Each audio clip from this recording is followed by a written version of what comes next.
Novembro, Petersburgo.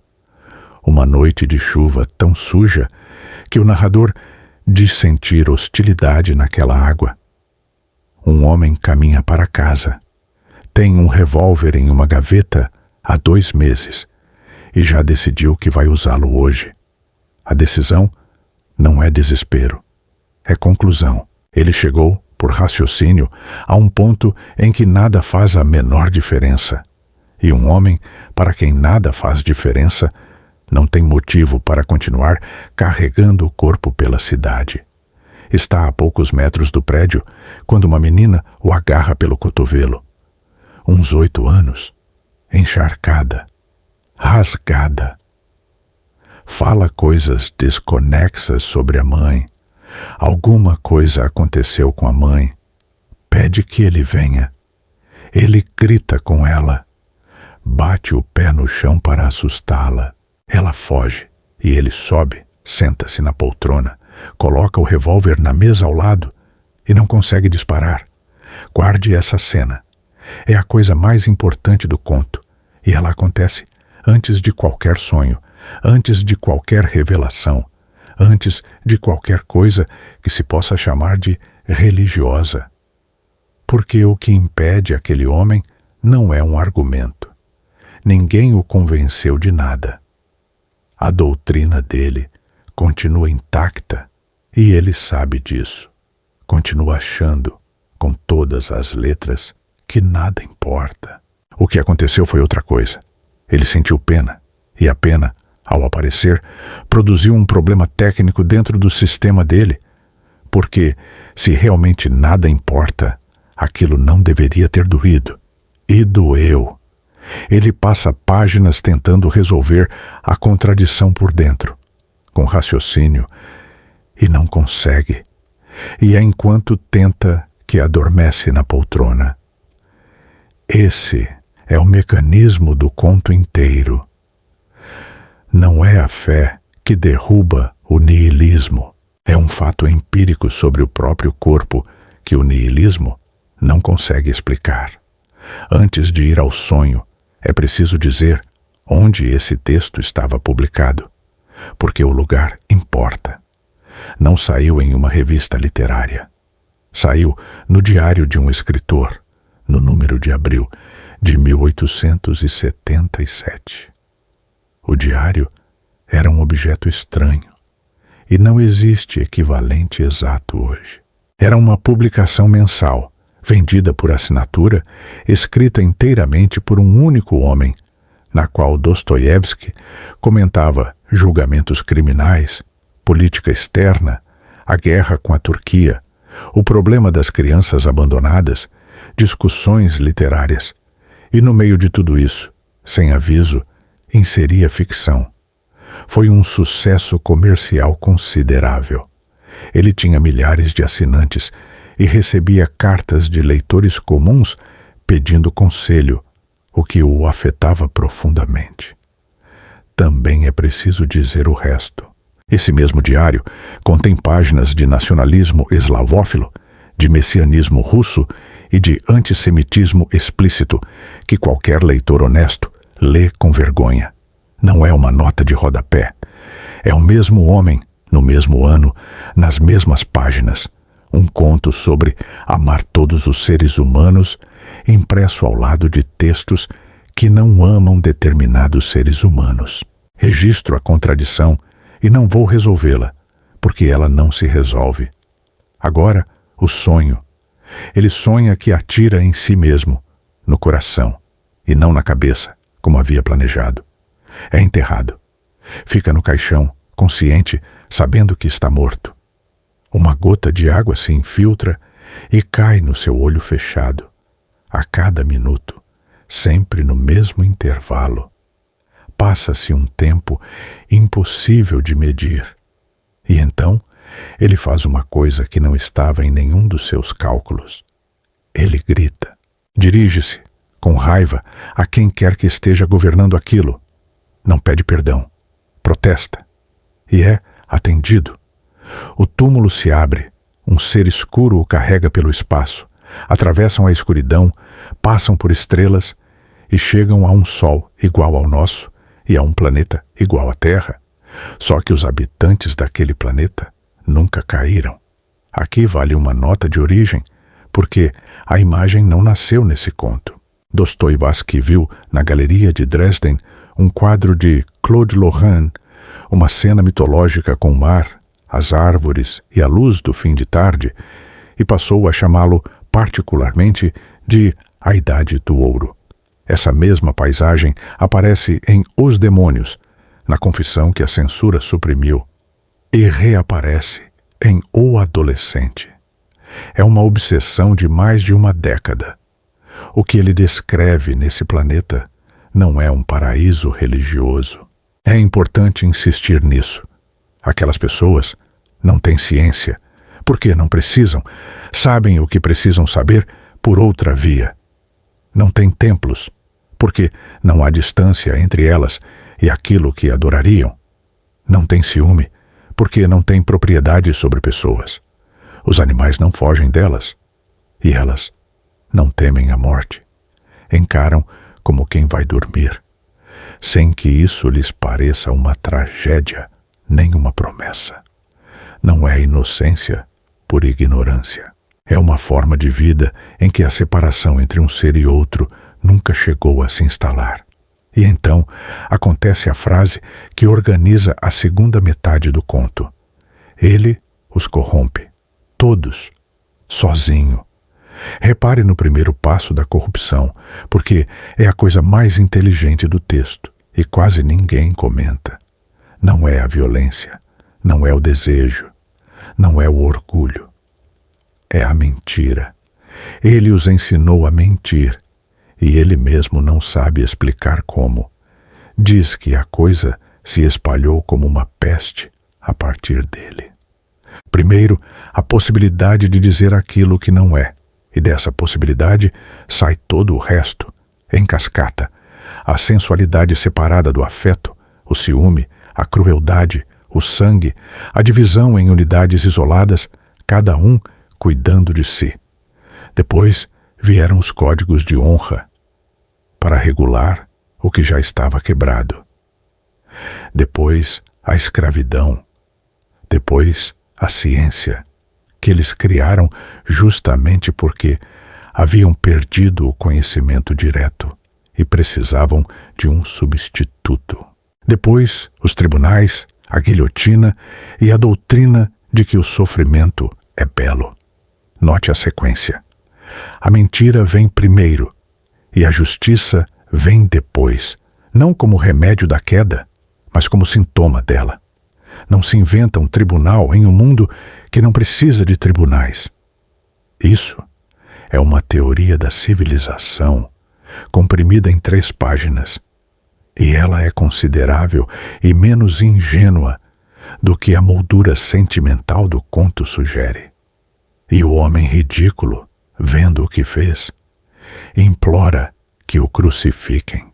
Ensina a eles como se constrói uma cruz. Eles riem. Dizem que vão apenas colocá-lo em um hospício. É o detalhe mais cruel do conto e o mais moderno. Ele quer o castigo, porque o castigo, pelo menos, daria sentido ao ato. E lhe negam até isso. Oferecem-lhe o diagnóstico. Ele acorda na poltrona, de madrugada, com o revólver ainda na mesa. E o que ele traz de volta não é uma doutrina nova.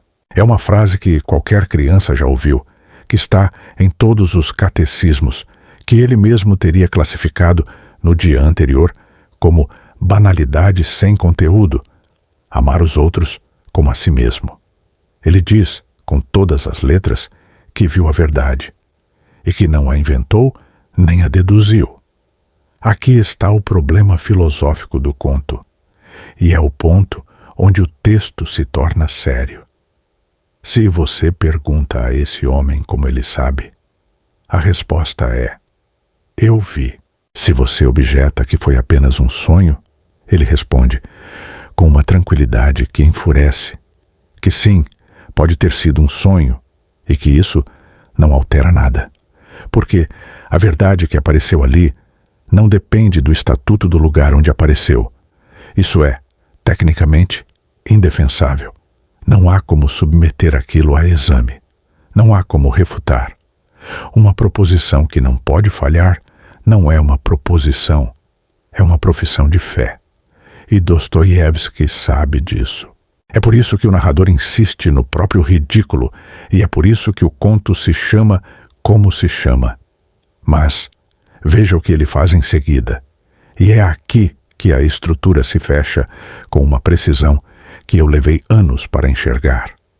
A última coisa que o homem faz não é pregar, não é fundar nada, não é escrever um tratado, não é reunir discípulos. Ele vai procurar a menina, aquela mesma menina encharcada que ele expulsou aos gritos no começo, antes de qualquer sonho, e encontra.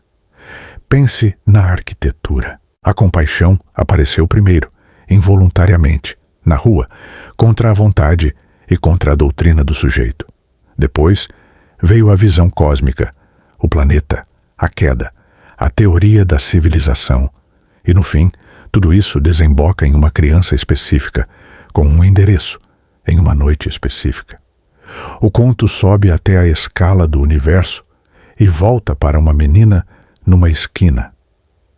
O que Dostoiévski está afirmando é que a compaixão não é consequência da verdade. É o acesso a ela. Não se ama porque se descobriu que a vida tem sentido. Descobre-se que a vida tem sentido porque, em algum momento, contra o próprio sistema, se amou. E isso responde diretamente ao niilismo, sem argumentá-lo. Porque a posição nihilista, na forma em que aparece nos livros dele, é sempre uma posição da cabeça. Raskolnikov tem uma teoria, Ivan Karamazov tem uma teoria, e uma boa. O homem do subsolo tem uma teoria. Todos raciocinaram até a conclusão de que nada obriga. O que nenhum deles consegue fazer é impedir o próprio corpo de reagir. Raskolnikov sonha com o cavalo espancado. Ivan enlouquece. E o homem ridículo, com o revólver carregado sobre a mesa e a certeza intelectual pronta, sente pena de uma menina que ele nem conhece e não consegue mais executar o plano. Dostoiévski não está dizendo que o niilismo é falso. Está dizendo que ele é inabitável, que ninguém consegue morar lá dentro, porque o organismo continua produzindo reações que a doutrina proíbe. Agora, eu preciso falar por mim, antes de fechar, porque o resto do ensaio não faz sentido sem isto. Passei muitos anos lendo esse conto como uma peça menor, sentimental. O grande escritor de Os Demônios e de Karamazov, cedendo, na velhice, à tentação do final feliz. A utopia bonita, a menina resgatada, a frase de catecismo. Eu preferia os livros duros e achava que preferir os livros duros era sinal de rigor. Estava errado, e o erro tinha uma forma específica que reconheço bem, porque a vi em muitos alunos e a pratiquei durante décadas. É mais confortável achar que nada importa do que aceitar que alguma coisa importa. Porque, se alguma coisa importa, é preciso levantar da poltrona. O homem ridículo não é uma figura sentimental. É um homem que passou por todo o percurso intelectual do desespero, chegou ao fim e descobriu que a saída era humilhante. Não uma refutação elegante, não um sistema superior, apenas uma criança na chuva e a obrigação de ir atrás dela. Eu preferia a poltrona. A maior parte das pessoas inteligentes que conheço prefere a poltrona. É bem mais digno permanecer sentado com uma boa teoria do que sair debaixo de água atrás de alguém que talvez nem esteja mais lá. E aí está o motivo pelo qual esse conto, escrito em 1877, funciona melhor agora do que funcionava então. Nós não temos escassez de sentido. Temos excesso de informação sobre a ausência dele. Qualquer pessoa com um aparelho na mão pode acessar, em qualquer momento do dia, a demonstração cabal de que o universo não a considera, de que a escala cósmica torna tudo irrelevante, de que a história é uma sucessão de horrores sem direção. Isso está disponível, é gratuito, é verdadeiro em boa parte e é infinitamente reciclável. O que quase não circula é a experiência inversa, a de sentir alguma coisa por alguém específico, com nome, com corpo, na sua rua, com consequência prática para a sua tarde. A primeira é conteúdo, a segunda é trabalho. E o conto de Dostoiévski afirma, com uma frieza que não parece frieza porque está envolvida em lágrimas, que a segunda é o único acesso disponível à primeira, que a discussão sobre o sentido da vida não se resolve no plano em que ela é formulada e que ninguém jamais saiu do niilismo por argumento.